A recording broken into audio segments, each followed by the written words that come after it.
शुभ प्रभात बच्चों। आज हम नए टॉपिक पे पाठ का अध्ययन करेंगे जो है हिंदी ग्रामर से, है ना। तो हिंदी ग्रामर से पाठ 24 पत्र लेखन का पाठ आज हम करेंगे कि पत्र लिखते समय हमें किन किन बातों का ध्यान रखना चाहिए, पत्र किसे कहते हैं और पत्र के कितने प्रकार हैं।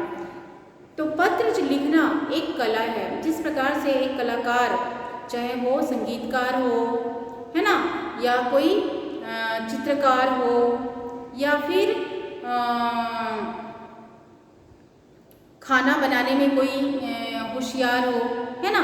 तो इस प्रकार की जो कला है, भोजन परोसने की जो कला होती है, चित्र बनाने की जो कला होती है, नाचने की कला होती है, संगीत की कला होती है। तो एक इसी प्रकार से पत्र लिखना भी एक क्या है, कला है।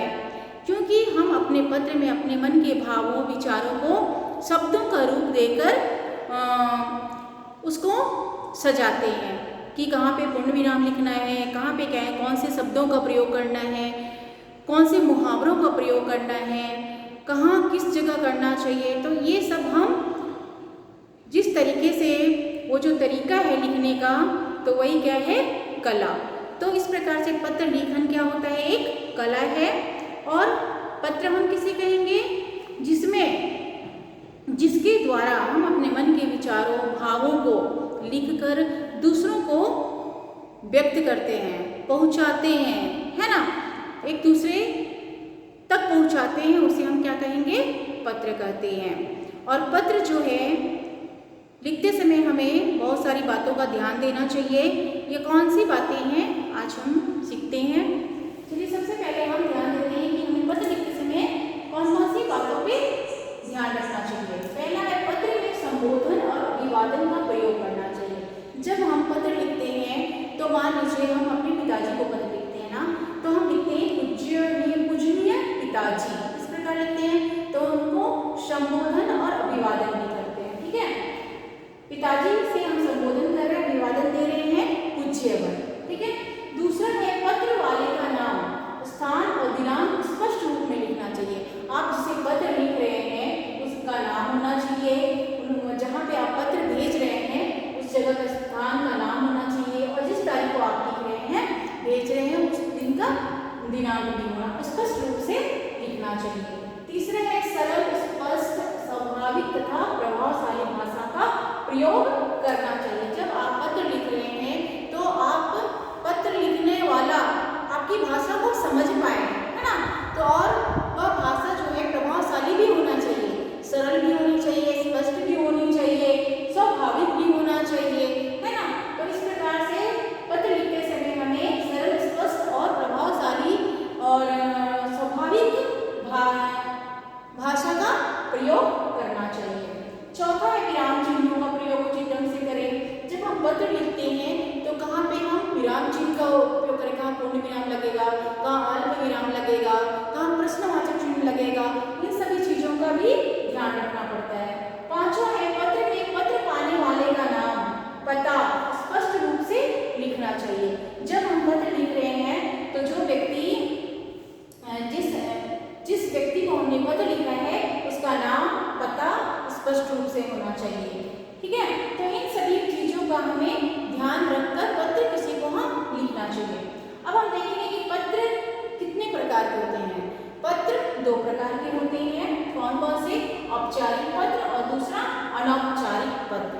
अब हम एक एक करके पत्र के बारे में जानते हैं कि औपचारिक पत्र क्या होता है और अनौपचारिक पत्र क्या होता है।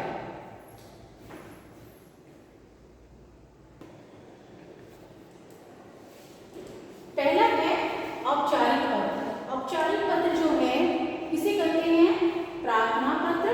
प्रार्थना पत्र हम कहाँ लिखते हैं, जहाँ पे जैसे विद्यालय में, सरकारी कार्यालयों में, है ना। तो इस प्रकार से प्रार्थना पत्र व्यवसायिक, सरकारी या गैर सरकारी कार्यालयों को लिखे जाने वाले जो पत्र होते हैं वो औपचारिक पत्र कहलाते हैं, ठीक है। तो अब हम औपचारिक पत्र लिखते समय हमें किन महत्वपूर्ण तथ्यों का ध्यान रखना चाहिए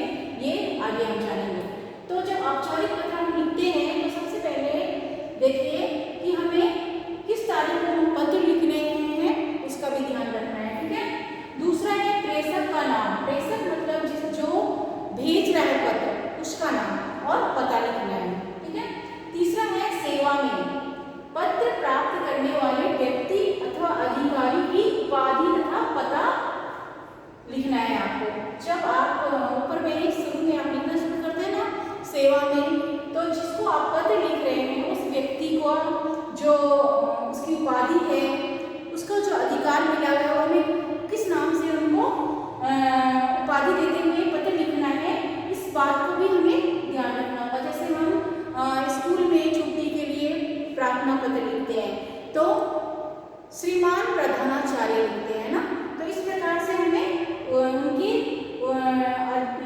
वहाँ के जो अधिकारी होते हैं उनकी उपाधि और फिर वहाँ का पता भी लिखना है। चौथा है विषय, मतलब आप किस विषय पर पत्र लिख रहे हैं, इसको आप स्पष्ट रूप से लिखना पड़ेगा। पांचवा है संबोधन।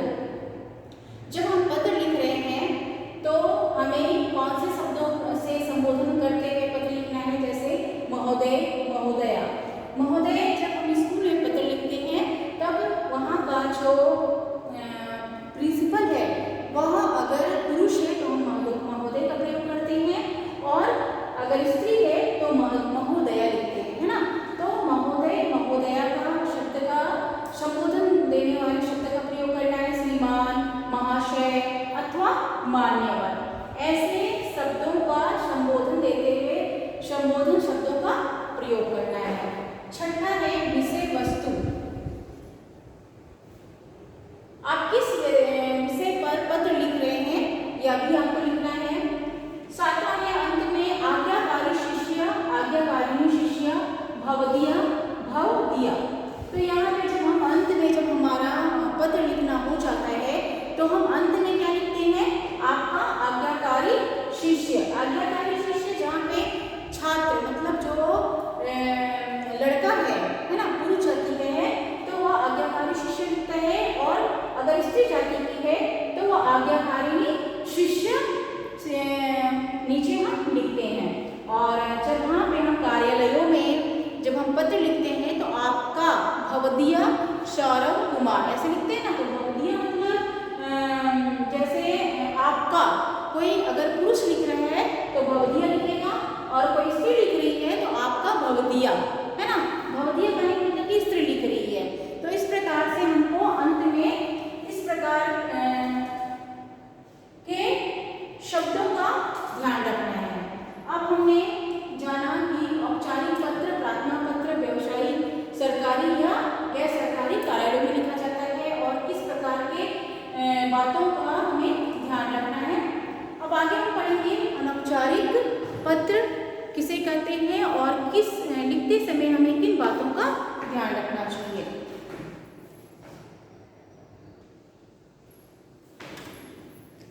दूसरा है अनौपचारिक पत्र।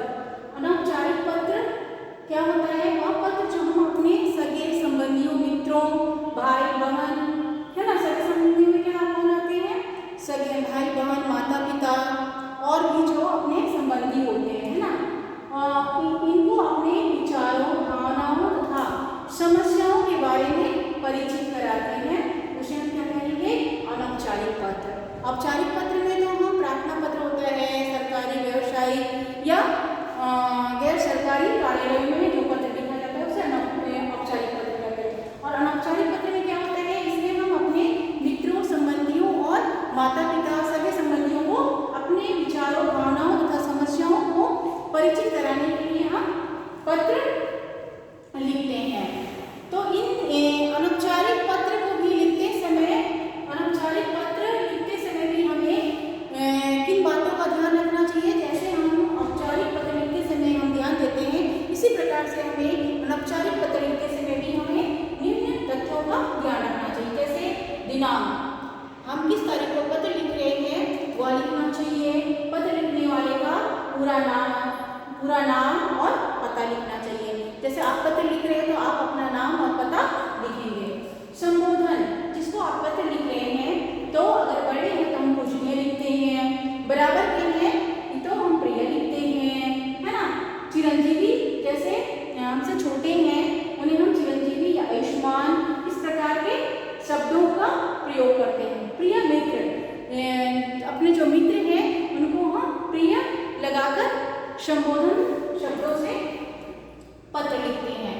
प्रिय बंधु, हम किसको बोलते हैं, बंधु का अर्थ होता है भाई। तो इस प्रकार से इन सभी शब्द जो हैं ये संबोधन वाले शब्द हैं।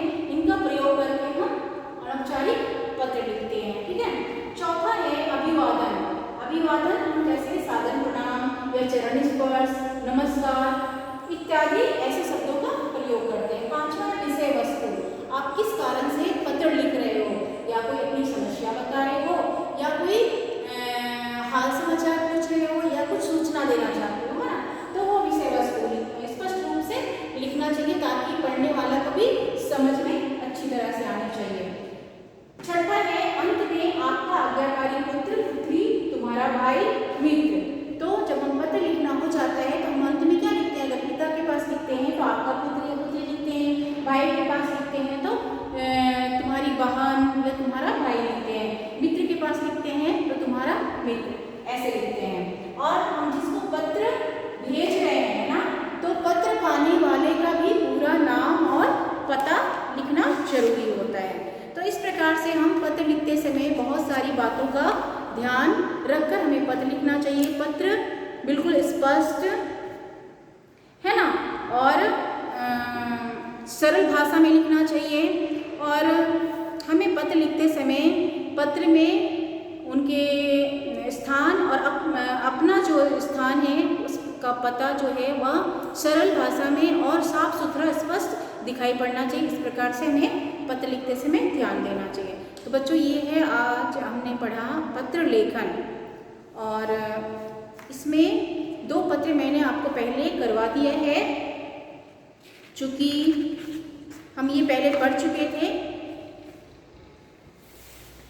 तो ये आपको आशा करती हूँ कि यह आपको और अच्छी तरह से समझ में आ गया होगा। धन्यवाद।